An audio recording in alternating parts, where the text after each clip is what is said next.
Hai, pernah gak sih kalian beli barang di marketplace atau lihat influencer promosi produk terus kepikiran, emang mereka bayar pajak juga ya? Atau malah gak kepikiran sama sekali? Nah, sekarang kita bakal bahas soal pajak di dunia digital, khususnya buat marketplace, e-commerce, dan influencer. Biar enak, kita bahas satu-satu ya. Jangan skip karena siapa tahu ini ada hubungannya sama bisnismu atau mungkin kamu sendiri yang wajib bayar pajak. Oke, pertama kita bahas marketplace. Marketplace itu kayak Tokopedia, Shopee, Bukalapak, dan lainnya. Intinya, tempat jual beli online yang mempertemukan penjual dan pembeli. Nah, kalau di marketplace, pajak yang berlaku ada beberapa nih. Yang pertama ada PPN, pajak pertambahan nilai 11%, PPH, pajak penghasilan, pasal 22, PMSE atau perdagangan melalui sistem elektronik. Kalau PPN itu, nah, kamu jual barang di marketplace, ada kemungkinan harga barangnya udah termasuk pajak ini. Jadi, pas check out, harga yang kamu bayar biasanya udah termasuk PPN. Kemudian PPH yang pasal 22, ini berlaku buat pedagang tertentu di marketplace. Misalnya yang omsetnya gede. Jadi, kalau kamu punya toko online dan penjualannya udah lumayan tinggi, siap-siap ya, ada pajaknya juga. Kalau PMSE itu diatur dalam PP 80 tahun 2019 dan PMK 48/2020. Yang intinya, marketplace juga punya kewajiban buat memastikan pajaknya berjalan dengan benar. Jadi, kalau kamu belanja di marketplace, jangan kaget kalau ada tambahan PPN ya.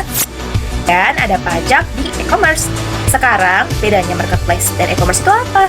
Kalau marketplace itu kayak mall online, e-commerce itu lebih kayak toko sendiri. Misalnya, brand yang punya website jualan sendiri. Di e-commerce, pajaknya mirip dengan marketplace, tapi ada tambahan yang perlu diperhatikan. Yang pertama ada PPh final UMKM, itu 0,5%. Kalau kamu punya bisnis online dengan omset di bawah 4,8 miliar per tahun, kamu kena pajak 0,5% dari omset. Ini buat UMKM yang masih berkembang, biar nggak berat bayar pajaknya. Kedua, ada PPN 11%. Kalau kamu jual barang atau jasa yang kena PPN, kamu wajib setor pajak ini ke negara. Terus yang ketiga ada pajak digital, PMSE, buat layanan digital asing. Misalnya kamu langganan Netflix, Spotify, atau beli game di Stream. Nah, itu kena pajak digital juga. Perusahaan asing yang jual layanan digital di Indonesia wajib bayar PPN 11%. Ini diatur dalam PMK 60/2022. Jadi, e-commerce juga nggak lepas dari pajak. Bahkan bisnis kecil yang jualan online tetap punya pajak sesuai aturannya. Terus, selanjutnya, pajak buat influencer. Nah, ini yang paling menarik. Influencer itu juga kena pajak loh. Kok bisa? Karena penghasilan mereka berasal dari kerjasama brand, endorsement, dan AdSense. Buat influencer itu ada 4, teman-teman. Yang pertama, pasal 21, karyawan dan freelancer. Kalau seorang influencer dapat gaji tetap dari agensi atau perusahaan, pajaknya diatur dalam pasal 21, mirip karyawan biasa. Berikutnya adalah PPh pasal 23. Kalau influencer dapat bayaran dari perusahaan, misalnya brand yang ngajak endorse, biasanya perusahaan wajib potong PPh 23 sebesar 2% atau 15%, tergantung statusnya. Berikutnya adalah PPh pasal 25 atau 29. Kalau influencer itu kerja sendiri, mereka wajib lapor pajak tahunan dan bayar PPh sesuai dengan penghasilan mereka. Lalu ada pajak AdSense. Kalau influencer dapat uang dari platform luar negeri kayak YouTube atau TikTok, mereka kena pajak PPh pasal 26 kalau sumbernya dari luar negeri. Jadi, kalau kamu seorang content creator atau influencer, jangan lupa hitung pajakmu ya.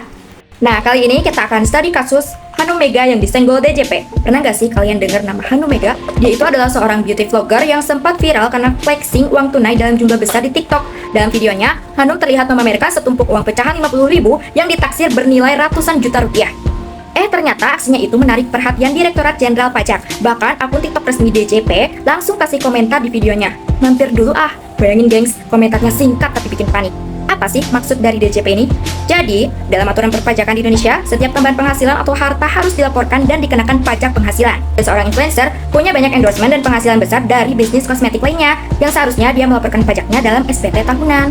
Menanggapi hal tersebut, Direktur Penyuluhan Pelayanan dan Hubungan Masyarakat DJP Kemenke, Dwi Astuti, mengaku tidak bisa berkomentar lebih detail mengenai Hanumega, lantaran pihaknya harus menjaga kerahasiaan wajib pajak. Namun, beliau mengingatkan sebagaimana diatur dalam Undang-Undang Pajak Penghasilan harus melakukan dan melaporkan pajaknya secara self-assessment, di mana wajib pajak harus menghitung dan melaporkannya sendiri. Hal ini terlihat pada bunyi dan ketentuan pasal 12 ayat 1 Undang-Undang Nomor 6 Tahun 1983 yang telah diubah menjadi Undang-Undang Nomor 28 Tahun 2007 yang berbunyi setiap wajib pajak wajib membayar pajak terutang berdasarkan undang-undang. Nah, apabila terlambat melaporkan SPT tahunan pajak, bisa dikenakan sanksi administrasi berupa denda sebesar 1 juta rupiah dan pelanggaran perpajakan serta sanksi denda juga adanya sanksi pidana tergantung dari konteks dan kasusnya. Nah, ada juga aturan yang berlaku pada 1 Januari 2024 disebutkan bahwa penerima pajak penghasilan yang dipotong dari PPh pasal 21 dan PPh pasal 26 meliputi pencipta konten pada media yang dibagikan secara daring seperti influencer, selebgram, blogger, vlogger, dan sejenis lainnya. Sehingga kalaupun kita dapat penghasilan dari aktivitas digital, kita wajib bayar pajak. Influencer dan juga konten creator harus sadar diri dan bayar pajak biar nggak kena masalah di kemudian hari. Nah, itu tadi pembahasan kita tentang kasusnya Hanumega. Tentu saja dari kasus ini kita bisa belajar kalau jadi influencer kita harus cepat-cepat melaporkan penghasilan kita dengan cuma enaknya flexing aja, tetapi harus ada kewajiban pajak yang harus kita penuhi. Jadi dari marketplace, e-commerce sampai influencer semua ada pajaknya. Intinya kalau kamu dapat penghasilan dari dunia digital, cek dulu pajaknya yang kena yang mana. Jangan sampai nanti kena denda gara-gara nggak lapor pajak. Nah gimana? Pasti udah lebih paham kan soal pajak digital? Semoga video ini bermanfaat dan sampai jumpa di konten selanjutnya. Assalamualaikum warahmatullahi wabarakatuh.